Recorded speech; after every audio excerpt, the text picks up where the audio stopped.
friends, welcome to Nirmal Bang. This is Piyush Jain, and today we are bringing to you a conversation about a company which is very interesting. This is the first time we are talking about it on our show. Uh, it's a sector which has been in heavy demand over the last many years. We have seen many brands, many interesting capex stories which actually have resulted into a lot of wealth creation for the investors. We are talking about JTL Industries, and today, to talk about the company, we have been joined by Mr. Pranav Singla, the management of the company. Welcome to the show. Thank you so much. Thanks for having me on the show. There's something interesting for our viewers. Help us understand the company. As far as what we understand, the company is creating value-added products in the space of tubes and pipes, steel tubes and pipes. You are creating solar mounting structures. You're creating galvanized steel tubes and pipes. There's also ERW, black and hollow steel tubes. ERW is also space where there are less players. Help us understand what sort of demand you're capturing, also in terms of capacity, how's the company positioned, what is sort of unique advantage with the company is sort of posting.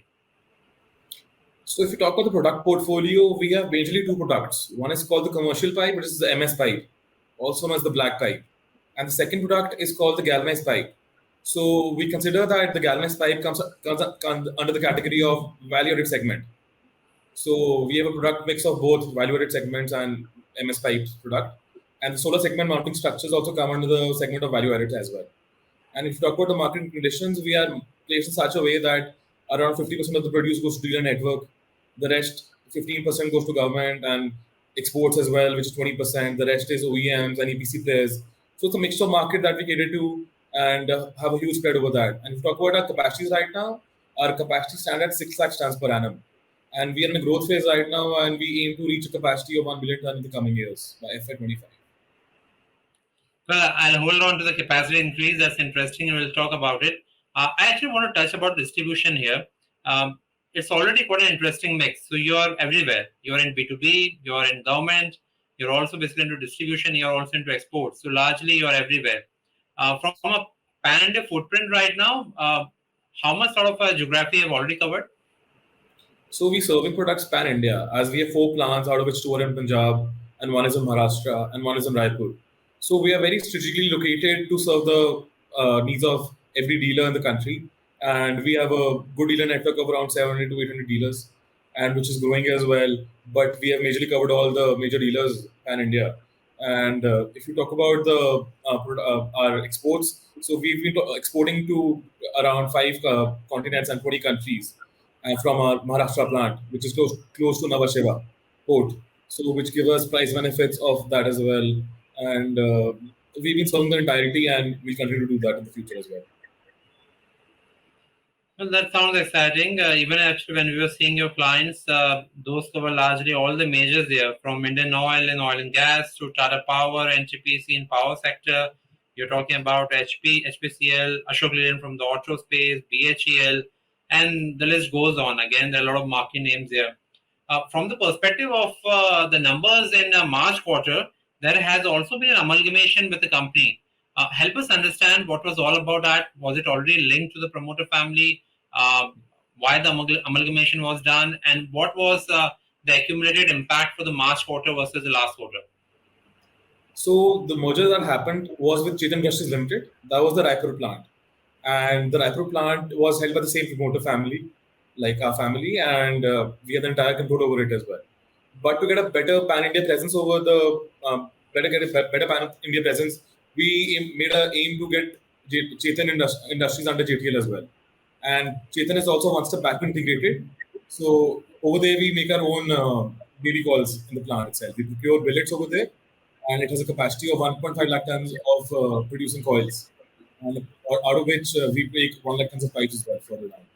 So to get all the cost synergies and benefits of the location, we got JTL Industries under JTL, and the numbers have been adding up, and it was one of the highest quarters we ever had. I was actually seeing the volume growth was very strong. What was the sort of blended price performance per ton? Price per ton? How was the market sort of in the March quarter? Per ton was 5,300 rupees year ending, and that's the industry leading EBITDA margin that we have. and we aim to maintain similar EBITDA margins in the coming year as well. And obviously, we aim and thrive to get the best margins in the market possible. So it's a growing market, and we expect the margins can grow in a little bit pace as well. But right now, we have the industry-leading margins, and we aim to be in the same space as well. There has been some moderation in the raw material prices. How much sort of, I would say, you already have a raw material connectivity? Is it like all sort of integrate for you, or you have to import or buy? Because No, so moderation of raw material prices were there in the March quarter. So in December last year, the steel prices bottomed out. So the market has been changing and developing over that, and the prices were stable in the month of March as compared. But there has been a ripple down effect of pricing happening because of the whole Ukraine-Russia situation as well.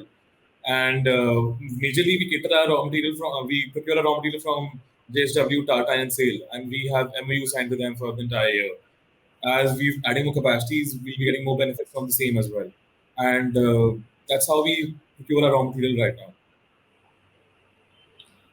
Okay, so that basically is largely contracted here. From the perspective of capex, FY25 is where actually the company is targeting as a big sort of major capacity increase. Help us understand that why the capacity is being sort of increased, which segment is being increased. So we've been growing at a CAGR of around 30% since the past 2-3 years, and we expect to do the same in the coming years as well. So to do that, we need to add more capacities because we already see a good demand in the market, be it export, be it government, be it domestic dealer network. We see a huge demand in all sectors, and as we are catering to the value segment as well, we see a huge rush of demand in the same sector as well.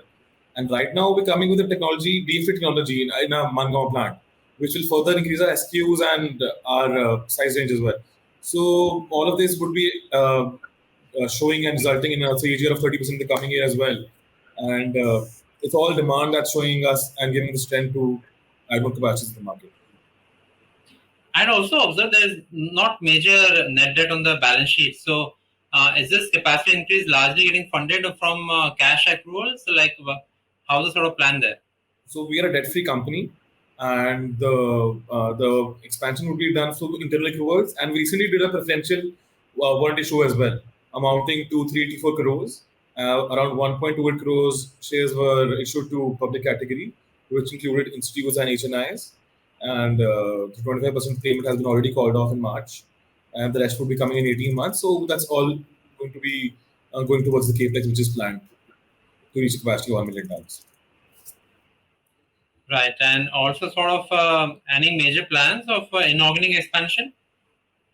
So right now, the plans that we laid is all brownfield expansions because we have a huge land bank in our Mangaon, which is the Maharashtra plant, and our Raipur plant. So we majorly thought of doing the brownfield expansions this year, and we'll be looking at brownfield for the next year as well. After that, we'll be keying some acquisitions if anything comes in the market. Okay, one small bookkeeping question here. March quarter, we saw sort of I won't say large, but there was a material increase in the working capital intensity. Was it largely a sort of quarter event? Like sometimes in this business, over 2-3 quarters, things balance out. So was it largely a sort of quarter event, or there was some change? No, it was a quarterly event. There were some orders of government and all that led to that, and even some orders of export market. So that led to that. There's nothing apart from that. It's a normal cyclical. It increases in one quarter and decreases in another quarter. So it's all cyclical. Okay, and now for our viewers, I can let's also highlight that actually you are pursuing to get listed on the NSE. Help us understand how the management basically is looking at the vision from the perspective of rewarding investors, from the perspective of now actually trading on both the exchanges. What sort of importance you're ascribing to it?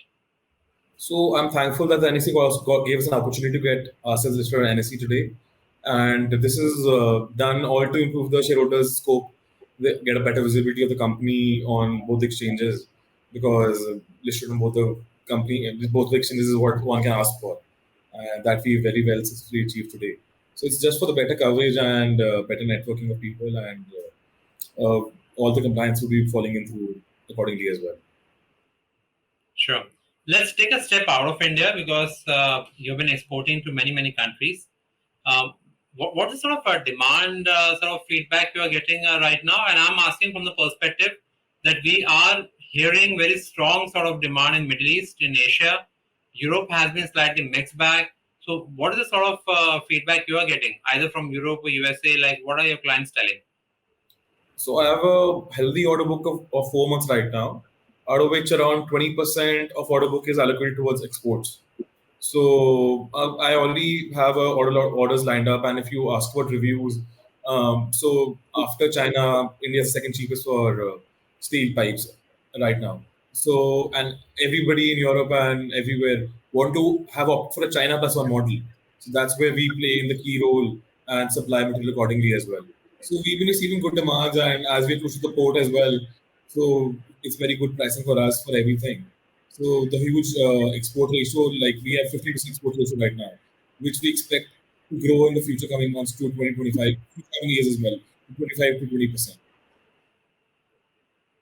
Right, and also sort of any plans of any major geographic presence, not from a sales point of view, but any sort of capacity or any sort of major entry from a perspective of any particular target market?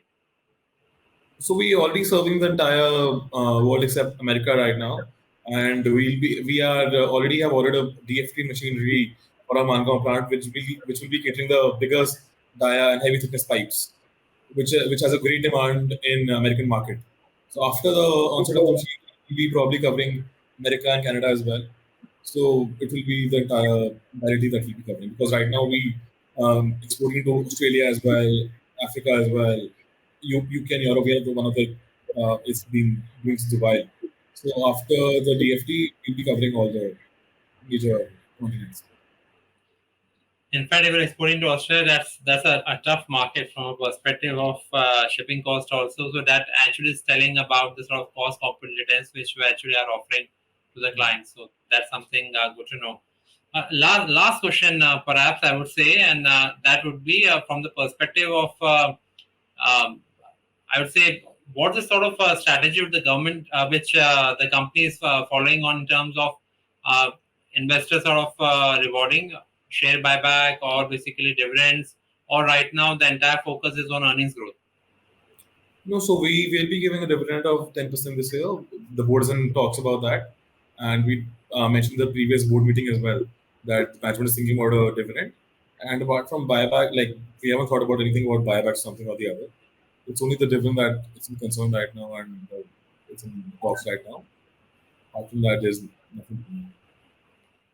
Fair enough. It's a growth story. So usually, again, all the companies they prefer again also on dividends only. So, Pranav, it was good to have you on the show, and perhaps getting listed on the NSE will now actually mark the start of even bigger growth journey as more investors and for our viewers also they'll get sort of more opportunity to actually see the stock on either of the exchange. So from our side, thank you for coming on the show and all the best wishes.